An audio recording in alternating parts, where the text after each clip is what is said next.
Hello friends, welcome to Jerin classes. इसके पहले वाले वीडियो में लास्ट में जो है मोबाइल की मेरी बैटरी थोड़ी सी कम हो गई थी, तो मैंने पूरा कंप्लीट नहीं कर पाया।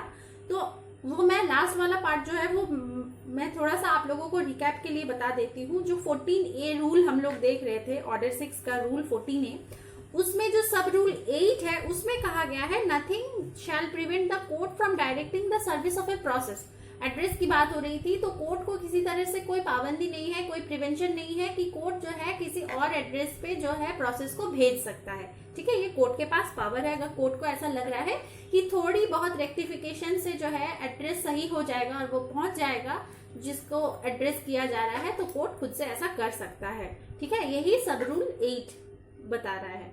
अब आते हैं नेक्स्ट रूल में, यानी rule number 15, verification of pleadings की बात हो रही है। इसके पहले एड्रेस वगैरह तो सब हो गया, अब वेरिफिकेशन। अब जिन लोगों को प्रैक्टिस का थोड़ा बहुत भी आइडिया है या घर में देखते होंगे, या फिर जिन लोगों को नहीं भी है, सीपीसी के पीछे आप लोगों को दिख जाएगा एक वेरिफिकेशन का फॉर्मेट होता है। हर एक प्लीडिंग को वेरीफाई करने की जरूरत होती है।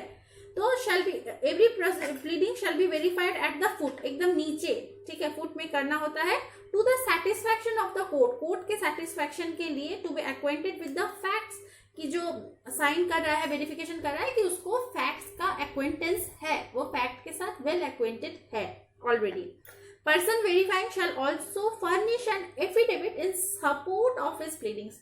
तो वेरिफिकेशन तो देगा ही, साथ ही एक एफिडेविट भी जो है वो उसको सबमिट करना होगा। जो पर्सन वेरीफाई कर रहा है उसको एक एफिडेविट भी देना होगा in support of his pleadings. जो भी वो उसने प्लीडिंग्स में कहा वो true to the best of my knowledge ऐसे करके लिखते हैं ना, तो वो होता है वेरिफिकेशन और एफिडेविट। इस तरह से दोनों ही चीज जो है वो प्रेजेंट करना होगा। ये रूल 15 बताता है। अब आते हैं रूल 15A।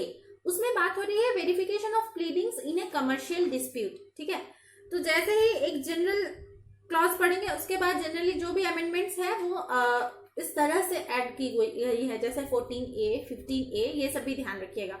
तो verification of pleadings in general तो 15 में बताया गया है, लेकिन अगर कमर्शियल डिस्प्यूट्स है तो वहां पे वेरिफिकेशन ऑफ प्लीडिंग्स किस तरह से होगा। सबसे पहला सब रूल है every pleading in commercial dispute shell be verified bye an affidavit. एक एफिडेविट के थ्रू वेरीफाई करना होगा in the manner and form prescribed in the appendix two this schedule. इस शेड्यूल का जो अपेंडिक्स है उसी मैनर और उसी फॉर्मेट में जो है वेरिफिकेशन और एफिडेविट जो है वो करना होगा कमर्शियल डिस्प्यूट में। सेकेंड सब रूल क्या कह रहा है, it should be signed by the party, party द्वारा साइन करना होगा। ये तो मैंडेटरी है, प्लीडिंग में करना ही करना है, चाहे वो जनरल हो प्लीडिंग या फिर चाहे कमर्शियल डिस्प्यूट कमर्शियल कोर्ट्स पे हो, तो भी सिग्नेचर ऑफ द पार्टी होना ही चाहिए। अगर पार्टी किसी और को ऑथराइज कर रहा है उसके बिहाफ में, तो वो पर्सन करेगा। ठीक है। थर्ड है where pleading is amended, amendment must be verified. अगर प्लीडिंग अमेंड हुई है तो अमेंडमेंट को भी तो वेरीफाई करना होगा, तो उसको भी amendments must be verified. Fourth बता रहा है जहां प्लीडिंग वेरीफाइड नहीं है वहां क्या होगा, the party shall not be permitted to rely. जहां वेरिफिकेशन नहीं है, प्लीडिंग जो है वेरीफाइड नहीं हुआ है, वहां पे क्या होगा, वहां पे द पार्टी जो है, the party shall not be permitted to rely on such pleading as evidence. Evidence के तौर पे भी उस प्लीडिंग को जो है परमिट नहीं करेगा उसको रिलाई करने के लिए। ठीक है, अगर वेरीफाइड रहता है तो रिलाई करना होता है, लेकिन अगर वेरीफाइड नहीं है तो रिलाई नहीं करेंगे। और फिफ्थ कह रहा है कोर्ट में strike out A pleading which is not verified bye A statement of truth. तो कोर्ट के पास ये पावर है कि वो उसको स्ट्रक डाउन कर दे, बिल्कुल स्ट्रक आउट कर दे प्लीडिंग को, अगर वो वेरीफाइड नहीं है स्टेटमेंट ऑफ ट्रूथ से। ठीक है, क्योंकि ये पार्ट है, फॉर्मेट के बाहर जाके आप कोर्ट में काम नहीं कर सकते हैं, तो इसीलिए वेरिफिकेशन का होना बहुत ज्यादा जरूरी है। ये आप लोगों को समझ में आ रहा है। तो इसके इस तरह से क्वेश्चन अगर प्रीलिम्स में उठा के पूछ लिए जाते हैं तो क्या ये मान्य होगा। इस तरह से होता है ना कि पूछते हैं कि whether court can accept a statement pleading without verification और स्टेटमेंट ऑफ ट्रूथ, तो आप लोग बिल्कुल कह दीजिएगा नहीं, बिल्कुल भी जो है वो अलाउ नहीं होता है, स्ट्राइक आउट कर दिया जाता है कोर्ट द्वारा। ठीक है, इसीलिए वेरिफिकेशन का बहुत ज्यादा इंपॉर्टेंस है। अब आते हैं 16 नंबर रूल। 16 नंबर रूल बहुत इंपॉर्टेंट है। 16, 17, 18 बहुत ज्यादा, जनरली 14 से ही आप बोल सकते हैं। 14, 14A, 15, 15A, 16, 17, 18 ये बहुत इंपॉर्टेंट है, ध्यान से सुनिए।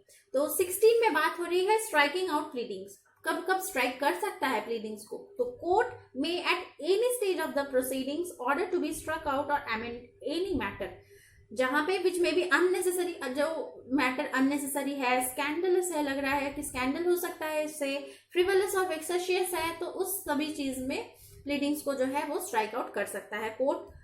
उसके बाद बी बता रहा है विच में टेंड टू प्रेजुडाइज, एम्बैरेस और delay the fair trial of the suit. ठीक है, इसको समझाने की जरूरत आई थिंक नहीं है, आप लोग समझ रहे होंगे। जहां पे डिले हो सकता है फेयर ट्रायल का, एम्बैरेस हो सकता है, तो उस सभी जगह पर जो है प्लीडिंग्स को स्ट्राइक आउट किया जा सकता है।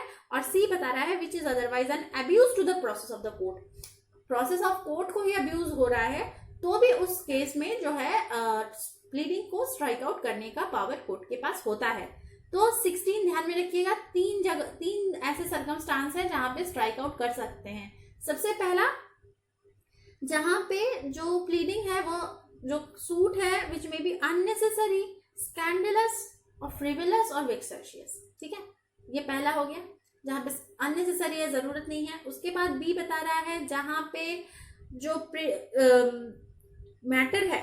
जो मैटर है वो अगर प्रिजुडाइज करे, डिले करे fair trial of the suit को। फेयर ट्रायल, क्योंकि फेयर ट्रायल एक इनबिल्ट क्वालिटी है जिसके बगैर कोर्ट में कोई प्रोसीडिंग्स या हियरिंग्स या ट्रायल्स हो ही नहीं सकती है। फेयर होना बहुत जरूरी है, नेचुरल लॉ है, मतलब इसके अलावा हम सोच ही नहीं सकते हैं। तो अगर फेयर ट्रायल को ही वो कन्फाइन कर रहा है तो फिर उसको स्ट्राइक आउट कर दिया जा सकता है। Fair trial of the suit को अगर कर रहा है, डिले कर रहा है उसको।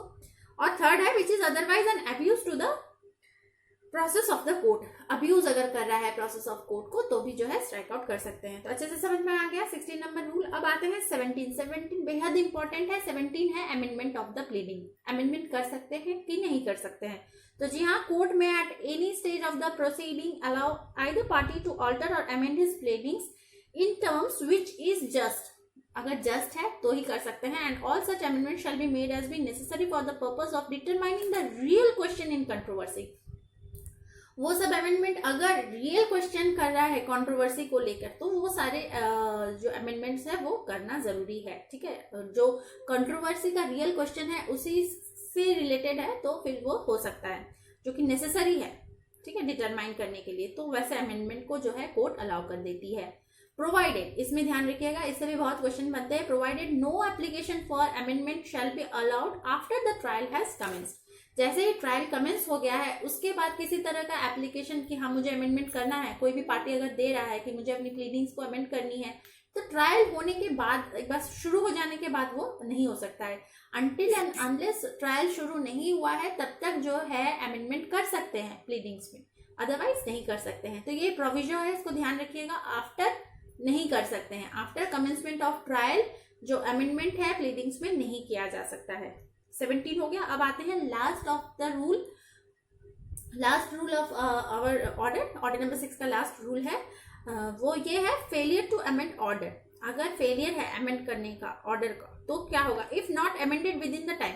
सपोज ऑर्डर दे दिया गया है कि ठीक है आप जो है अपना प्लीडिंग अमेंड कर सकते हैं, लेकिन कोई स्पेसिफाइड टाइम नहीं दिया गया है। ठीक है, अगर स्पेसिफाइड कि ठीक है 1 हफ्ते के अंदर आप जो है अमेंडमेंट करके ले आइए, लेकिन अगर अमेंडमेंट उस टाइम पर वो पार्टी नहीं करके दे पाया तो क्या होगा, फेलियर कर दिया तो फिर तो अलाउ नहीं होगा। लेकिन अगर कोई स्पेसिफाइड टाइम मेंशन नहीं है तो जनरली 14 डेज हम लोग मान के चलते हैं कि 14 डेज के अंदर अंदर करके देना होता है।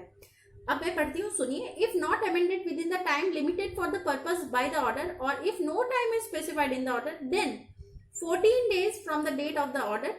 After that जो है amendment is not permitted unless the time is extended by the court. अगर कोर्ट को जस्ट लग रहा है किसी वैलिड रीजन की वजह से वो नहीं कर पाया अमेंडमेंट तो कोर्ट के ऑर्डर से वो टाइम एक्सटेंशन हो सकता है, अदरवाइज जो है परमिशन ग्रांट नहीं किया जाएगा। तो इसी के साथ हमारा ऑर्डर नंबर 6 कंप्लीट होता है। कैसा लगा जरूर से आप लोग लाइक करके मुझे बताइएगा, कमेंट कीजिएगा समझ में आया कि नहीं, या कोई रूल समझने में दिक्कत हुई है। पार्ट 1 पार्ट 2 दोनों देखिएगा ऑर्डर 6 का, और आप लोग कमेंट सेक्शन में मुझे बता सकते हैं। और अगर नोटिफिकेशन नहीं मिल रहा है आप लोगों को तो ज़रूर से, क्योंकि बहुत सारे लोग कह रहे हैं कि मैम नोटिफिकेशन नहीं आ रही है, तो एक बार जाके पहले अनसब्सक्राइब करके फिर से सब्सक्राइब करके बेल बटन जरूर से प्रेस कीजिएगा। उसमें ऑल का ऑप्शन आता है, तो ऑल अगर कीजिएगा तो ही सारे नोटिफिकेशंस मिलेंगे, नहीं तो रैंडमली कभी मिलेंगे कभी नहीं भी मिलेंगे। और ये मेरे हाथ में, ट्रस्ट में बिल्कुल नहीं है, आप ही लोगों को देखना है कि आपके चैनल सब्सक्राइब हैं या नहीं है। तो आज के लिए इतना ही। सीपीसी का एक इम्पॉर्टेंट ऑर्डर मैंने आप लोगों को कवर करवा दिया। पसंद आया है तो जरूर से लाइक कीजिएगा। चैनल पे फर्स्ट टाइम किसी ने विजिट किया है तो चैनल को सब्सक्राइब कीजिएगा, इससे मोटिवेशन मिलती है, मैंने बताया है आप लोगों को पहले भी। तो आज के लिए फिलहाल इतना ही। मिलते हैं नेक्स्ट वीडियो में एक नए इंटरेस्टिंग टॉपिक के साथ। Thank you so much.